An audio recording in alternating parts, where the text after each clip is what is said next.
to you on this Tuesday, back again for the morning show.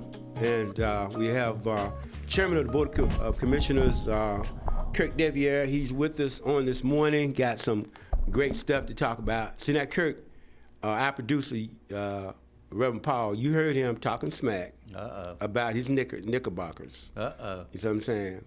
And talking about, we're going to beat the Cavaliers, and then, I'd rather us to be playing the San Antonio Spurs. You know what I'm saying? You see, people are... The smack talk's already That's what I'm saying, right. That's what I'm saying. So people, Troy, stop being so mean to those guys. Y'all don't hear what they be saying when the mic's not on.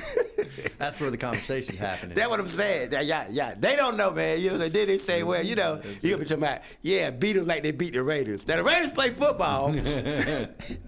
He's dragging them in to this conversation. That's all right. We're going to see. That's why I say I hope the Cleveland Cavaliers beat the socks off the Knickerbockers. Because I'm going to talk junk at Reverend Paul. But anyway, though, he's my brother, though. He's my brother. He understands, man. He's out there moving them daughters, man, on college. See, I know about that stuff. Look, at least Gray, when he go to college, he'd be a male. He can pick something up. I hope, anyway. Oh no! You can have a whole different situation. I struggle to get him to pick up his room, let alone we'll see what he picks up when he goes to college. Yeah, that can be a challenge of raising youngsters, man. It's just that. I tell my daughter, I say, look, you do know this is not your house, right? Well, this is mine. There's also these things called a device, and so you turn that off, and you turn off that PlayStation until that room's clean. That room gets clean real quick. That's something real quick. It's amazing. Anyway, look, man, a lot of stuff going on. You guys had a lengthy meeting on last night talking about data centers and other stuff we're going to talk about. Could you give us a recap of what the public hearing was about, the tone and temperature of that, and your analysis? Yeah, and first, again, just want to apologize not being able to be with y'all last week on, I think, Thursday when you had Robert and Mayor Colvin in to kind of talk a little bit about Goodyear. Just my day job had me up with a client up in Raleigh and just couldn't be here, so I apologize for that. But great conversation, and I know we're all working in the same direction to make sure that our families are taken care of, and that we are ensuring that we are putting the right things back in that location and driving our economy and looking at our workforce. So appreciate that conversation. But last night was a great conversation around our data center moratorium. So our attorney and staff had put together a moratorium, a draft of a moratorium, what it could look like. We've talked about that for a little while, and next step in that was public hearings. So we need to get public input on it. So we published that publicly and allowed public input on that. Last night we had that public hearing, 28 speakers. I'd say it's probably about 90%, 10% for and against, for the moratorium, and then a variety. What was interesting, though, and Troy, we were talking about this, is 28 speakers, and it was all ages. It was all races, all kind of walks of life. A lot of different flavors, younger, older, people that had lived here all their life, to a lady that had, moved here just a month or two ago. So a lot of good input from the community, which is what this process is about. We need to hear from the community, and there were some really good points brought up on both sides. Plus, not just the 28 speakers, but we also open it up to where we can receive online letters and things like that, so they get put into the record. Our clerk collected all those. We probably had, upwards of 50 to 70 letters as well, and so those all went into a file that all the commissioners could review that in advance, and some of them were coming in all the way up to the meetings, so we're able to digest that information and see if there's anything we want to direct the staff to update, change in the moratorium. And then we'll look to see how the commission wants to move forward and take next steps in this in parallel. So that was last night. Great conversation. Like I said, a lot of speakers, respectful.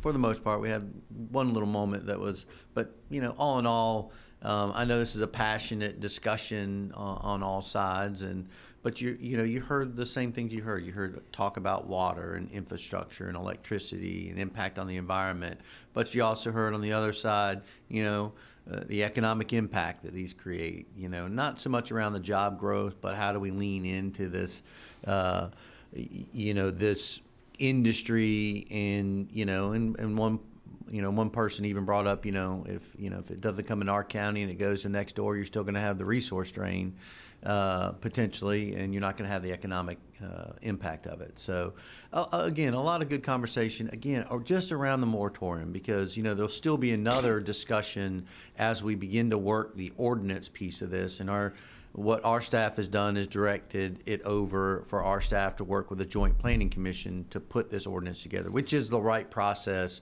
for a county level ordinance, because it brings in community input. It brings all the municipalities to the table and their representatives to give input. And then there'll be, our opportunity to engage the public, whether it's in town halls or in public forums, where we can, get feedback on the ordinance to make sure that we are putting those guardrails in place the way we believe they need to be put in place for the community. But overall, a good meeting last night. Just great to see a community engaged. I think it's important that people's voices are heard, which is, I'm thankful for our board. I get a little bit of latitude as the chairman and chairing the meeting.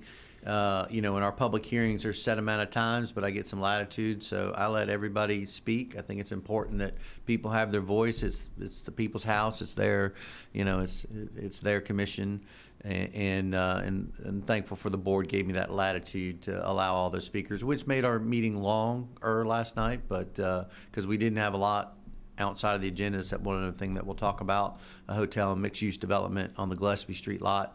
But we wanted to have that conversation last night, and that was the focus of it. So I appreciate the board, leaning in with me and listening to what all our citizens had to say. All right. Well, some people think democracy means that majority rules.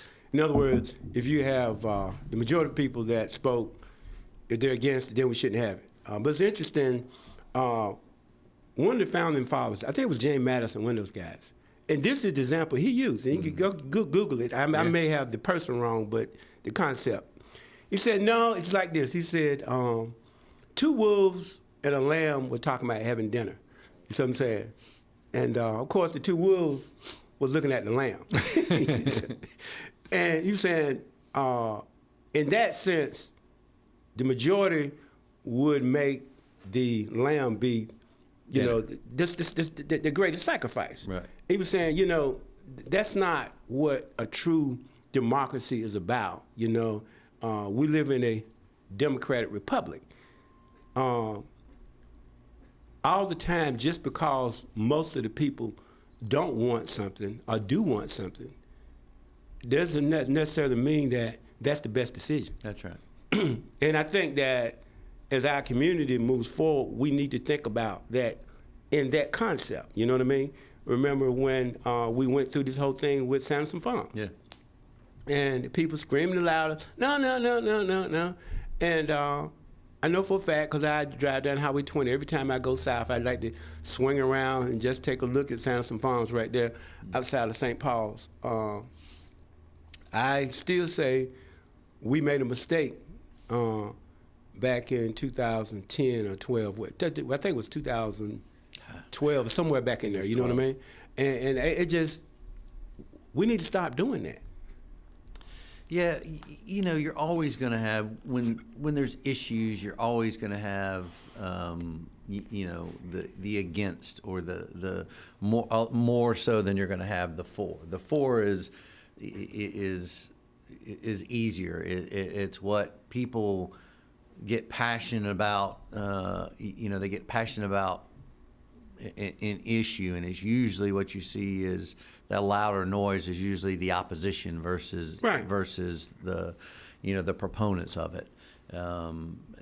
But that's okay. I think we as elected officials, I think it's important, and leaders across the community, you have to be able to listen to all sides, and make the analysis what you believe is going to be in the best interest of the community. And again, I truly believe this board and our process that we've gone through this has been very thoughtful. We've been very deliberate about engaging the public, all sides, engaging, subject matter experts and getting the research and asking our staff to provide us information outside of what you're getting from the public consumption. And I think that's what we're supposed to do. But when it's time to make a decision, you have to, make that decision. And a lot of times one thing about a vote, you're going to make some people upset. You're going to make some people happy. It doesn't matter what you do. But I think if you keep, in my compass or my azimuth is always, if you put the people first in that decision process, if you ensure that you are, taking care of the people in your community, doing what you believe is in the best interest of them first, I tend to believe that's what's the most important thing. So when we look at this data center, how do we get these guardrails in place to make sure that, that our community has the type of industry that they want with the guardrails in place, but also, from an industry standpoint, that an industry knows when I come to Cumberland County, I know what the expectation is. And there's something to be said about that versus, going into a place where you're fighting headwinds and everything else. If you're coming to Cumberland County, here's what the expectation is. We want good neighbors. We want good corporate citizens, and we expect these things. And I think that's a benefit, and I think the conversation, what's been great about this conversation around data centers is that people are really looking at our infrastructure, our water needs, our, the sewer, but most importantly, the water. That's a conversation, Troy, that we should have aggressively having 10 or 15 years ago. And we weren't. We didn't have the political will or political courage to do what needed to be done those years ago and make the investments in those infrastructures. And so now we're having that conversation around water. And even though it's a byproduct of this conversation around data centers, it's an important one that we should be having. And what does that look like? What's the impact? Not just that industry, but other industries, but also how it's hindering our growth here in Cumberland County. Sure. Well, look, we're going to go to a break, come back, and we have the chairman of the Board of Commissioners, Kirk deViere, in back to talk about some more important stuff that we have going on down at Dick Street. See what's going on down there. Anyway, I was at the courthouse, and so I saw the crush and run in the old lot. We open it up to everybody now. It's opened up to the public, not just employees now. Yeah. I want to have a conversation about that. Anyway, well, I was parked somewhere else anyway, so I just walked over. But anyway, though, interesting. We'll talk about an opportunity for that lot now, too, that we got briefed on last night. Okay, excellent. Well, look, we're going to have a conversation.